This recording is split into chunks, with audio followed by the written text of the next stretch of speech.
el que Hernán Calderón cumpliera su prisión preventiva en un lugar que no está destinado para eso, ¿cierto? Porque es una clínica privada, de las dificultades que representaba para el entorno de la clínica y también para los gendarmes que custodiaban a Hernán Calderón. Bueno, la Fiscalía apeló y finalmente se toma esta resolución de que él cumpla la prisión preventiva en un lugar destinado para esos fines, Santiago 1.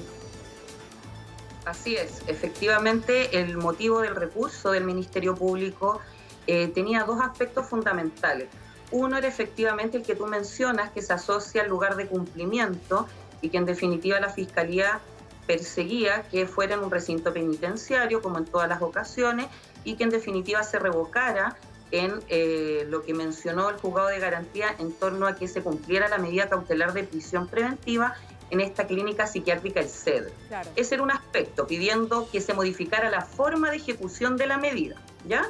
Y el otro aspecto era que el Ministerio Público mantenía su tesis de que en el hecho 1 existía parricidio frustrado y no un delito de amenazas, como entendió el Tribunal de Garantía, y también buscó que se estableciera como hecho también la tenencia ilegal de arma de fuego. Y aquí la Corte entendió lo mismo que el juzgado de garantía, que la magistrado que se pronunció sobre este tema, y en ese sentido validó el argumento del juzgado de garantía, entendiendo que por el momento entendía esta Corte que no había los elementos para considerar un parricidio frustrado, y en el último caso también entendió, y aquí acogió un poco la tesis de la defensa, en torno a que habría ya una sanción de orden administrativo al no informar a esta persona que portaba estas armas de un cambio de domicilio.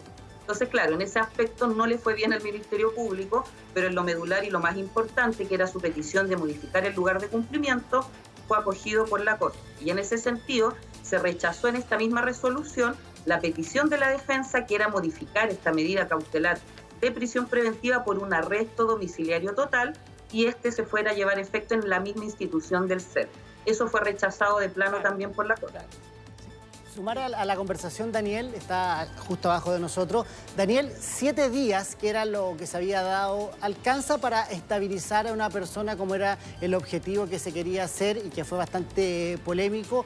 Y ahora, desde el punto de vista ahí de tu expertise, primero, ¿alcanzó el tiempo para estabilizar a una persona? Y segundo, ayer en la Corte de Apelaciones fueron bien categóricos, Sole, en decir que acá no estaban frente a una persona, y voy a citar una palabra que no se ocupó ahí, pero que resume y para que todos lo entendamos, una persona loca. Exacto. ¿Cierto? Que, no tiene trastorno. No tiene trastornos, es la palabra. No se ha alegado la enajenación mental. Ese fue el concepto. A ver, la primera pregunta, Daniel.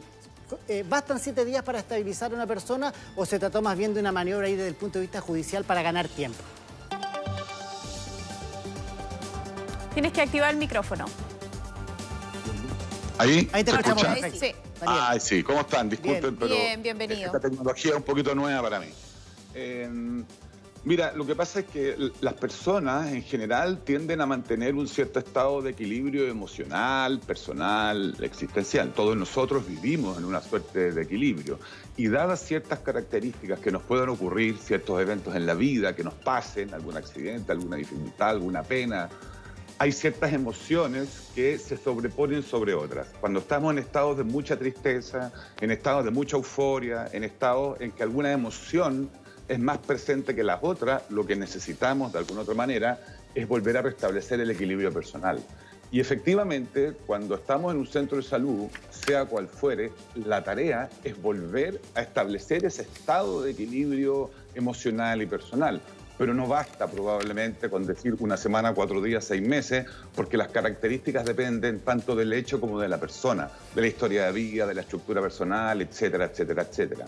En este caso, es un caso bastante mediático, entonces podríamos pensar que eso también influye en la capacidad que tenga la persona de recuperación. Y de otra parte, lo que hacen los peritos es que de alguna otra manera determinan, no sé cuál fue la palabra que utilizaron ustedes, que estaba loco, no está loca la persona, lo que se establece de alguna otra manera es la capacidad que tiene un ser humano de establecer juicio de la realidad. Y cuando no hay juicio de realidad, cuando la persona está, como dicen vulgarmente, loca o está ida, efectivamente la justicia dice, mira, cuando la persona no tiene juicio de realidad, es legalmente inimputable. Claro. Pero no es el caso, ¿no? No es este caso. Ahora es si es o no una persona consciente de los hechos que está haciendo. Yo recuerdo que pasó lo mismo con Martín Pradena. ¿Se acuerdan de Pradena? Sí, ¿no? perfectamente. Sí.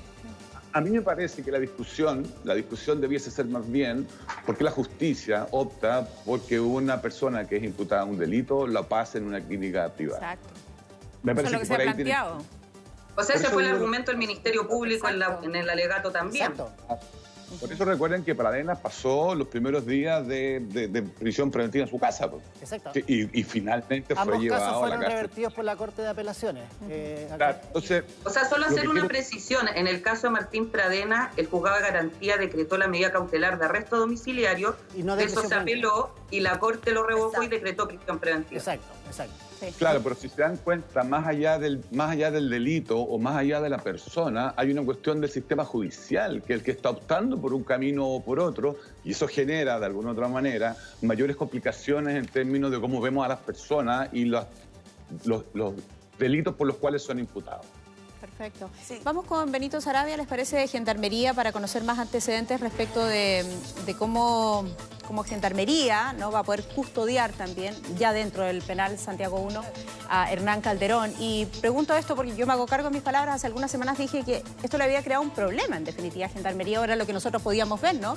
Porque habían entrado en una discusión en la que no debían estar. Gendarmería básicamente lo que tiene que hacer acá es custodiar que la persona no haga nada en contra de sí, que esté disponible para el tribunal y ejecutar, ¿no?, la medida del tribunal. Además, por supuesto, custodiar que la persona en cuestión no se escape, que el imputado permanezca bajo la custodia de Gendarmería. Lo saludamos, Benito, y a ver si podemos con usted conocer más antecedentes respecto de cómo va a estar Hernán Calderón. Sabemos que está en un periodo de cuarentena, lo explicaba nuestra periodista recién, pero ¿cuáles son las principales, quiero decir, preocupaciones de ustedes respecto de la custodia de este imputado en particular?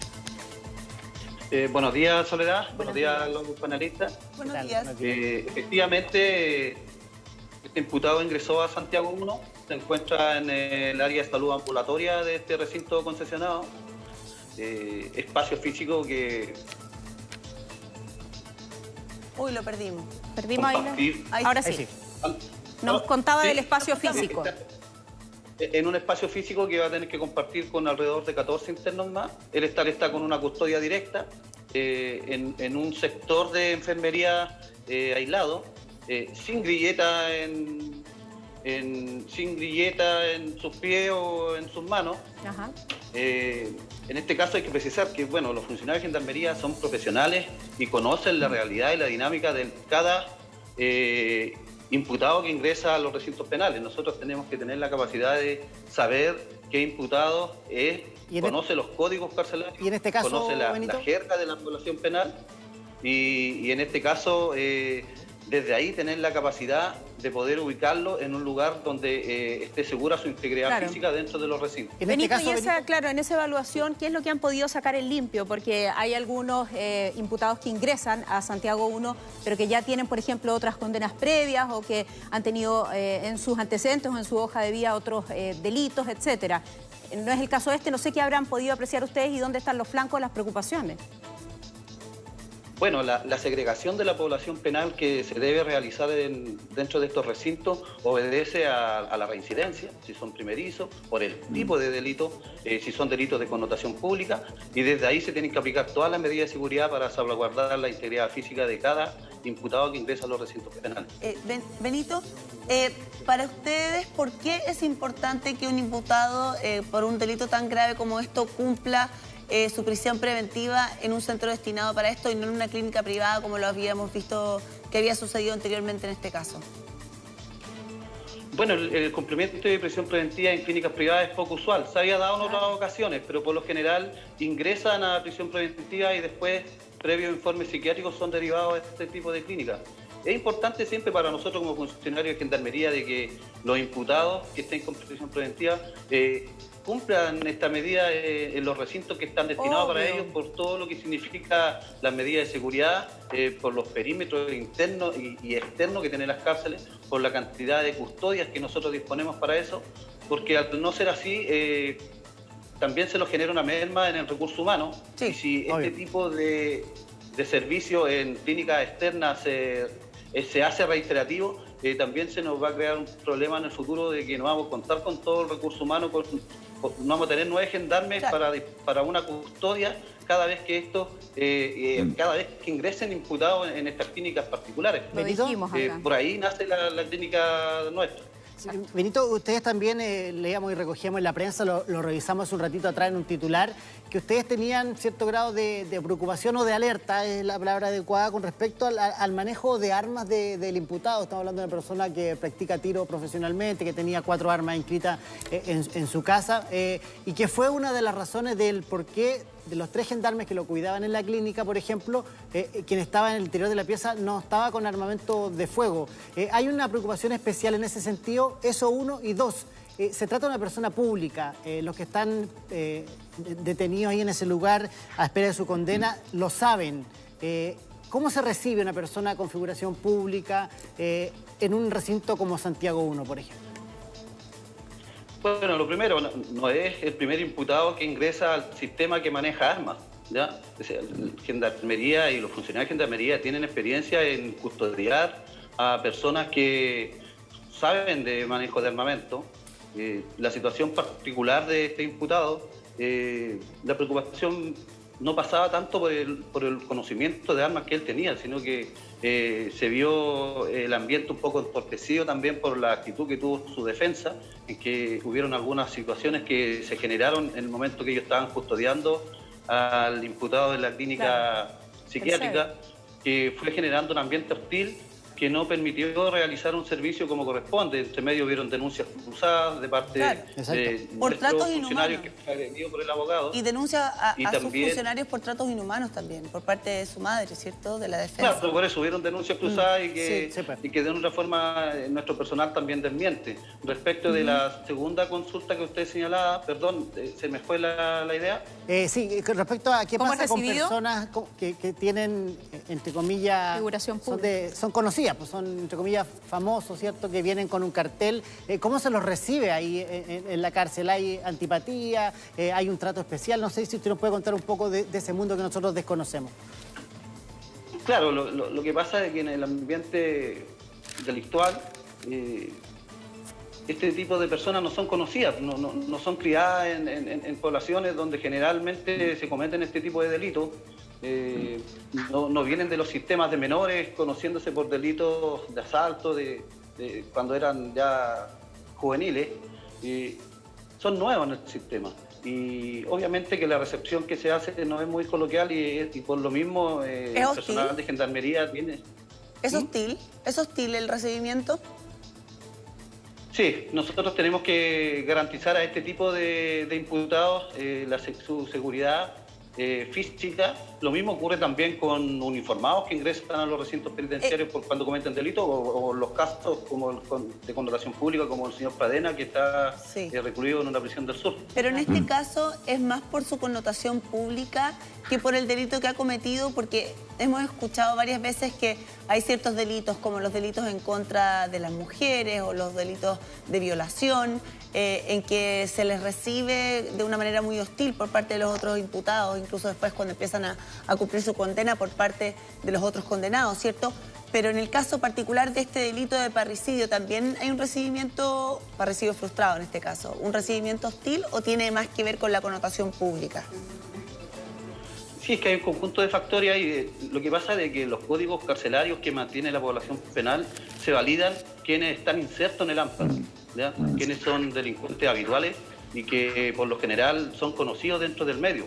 Todo aquel que llegue externo al medio que ellos reconocen y que validan dentro de sus códigos, obviamente que es factor de riesgo dentro de un recinto penal y, insisto... ¿Cómo se los llama a los nuevos? No, son los pollos, los primerizos, tienen diferentes calificativos que le van asignando a la población penal una vez que ingresan. Es por eso que nosotros cuando ingresan este tipo de imputados que llegan por delitos por connotación pública o que no son reconocidos dentro del ambiente delictual, tenemos que agotar todos los medios dentro de los recintos para garantizar la integridad física de estas personas. Pero hay momentos en que van a tener que sí o sí coincidir con el resto de la población penal, por ejemplo, cuando salen a un control médico, cuando tienen atención psicológica. El tema de las visitas está restringido porque estamos en tiempos de cuarentena, solo a través de videoconferencia. Pero hay instancias, van a haber instancias en donde el imputado va a coincidir con el resto de la población penal, estoy pensando en el patio, etcétera. Bueno, eso va a depender de lo que resuelva el área de salud ambulatoria, si dispone de mantenerlo en el mismo espacio donde está o someterlo a algún tratamiento psiquiátrico, claro. O también, si es dado de alta de esa unidad, se tendrá que disponer el ingreso a un módulo de primerizo. La idea es buscar que quede en un espacio donde hayan internos con perfiles similares. Doctor Rivero, ¿usted asentía cuando hablábamos de que este tipo de casos de connotación pública son recibidos de manera hostil por parte del resto de la población penal? Primero que nada, gracias por hacerme participar hoy día. Pero en realidad... Usted puede participar en todos los temas, ¿sabe? Carta blanca es con un tema particular en lo cual nosotros los médicos tratamos de no interferir. Pero voy a hablar en general. Primero que nada, en la primera pregunta que usted le hizo al psicólogo respecto a la estabilización, eso va a depender mucho del diagnóstico. Pueden ser pocos días, muchos días, pero lo realmente importante es si él es imputable o no imputable para ser sometido a procesos, si entiende lo que se está haciendo y no fue privado total o no tiene algún eximente por parte de ser privado de la razón. La segunda cosa que es importante es que él tiene que estar en un sector, ¿no es cierto?, en los cuales, si es que realmente tiene una patología psiquiátrica, sea capaz de atenderlo. Entonces ahí va a ver, y eso tendrán que ser los abogados defensores, ver si en ese sector está demostrado que puede haber psiquiatras, psicólogos, terapia, ¿no es cierto?, ocupacional, que puedan atender si es que realmente tiene esa enfermedad. Ahora, del punto de vista, yo no conozco, gracias a Dios, las cárceles, un lugar que ¿no es cierto?, cualquiera de nosotros puede caer por cualquier cosa, pero tengo entendido que sí, aquellos primerizos lo pasan muy, muy mal por diversas razones y todos los mitos que se cuentan, etcétera. Pero porque esto también, hay una cultura penal. Una cultura, pero esto también está inserto, ¿no es cierto?, en el tema que hablaron tanto delante como decía alguien por ahí, los señores políticos, ¿no es cierto? Los señores políticos. Que la crítica del doctor Rivera. Que es justamente esta dicotomía que hay de visión de la justicia y de todo lo que es el sistema policial. Porque nosotros los ciudadanos estamos en un sándwich en realidad, en que ciertos sectores que son del lado izquierdo, ¿no es cierto?, que piensan que debe ser una cosa social, garantista, etcétera, y que ha servido para todo, porque sirvió para que los de cuello y corbata salieran de la cárcel con clases de ética, ¿no es cierto?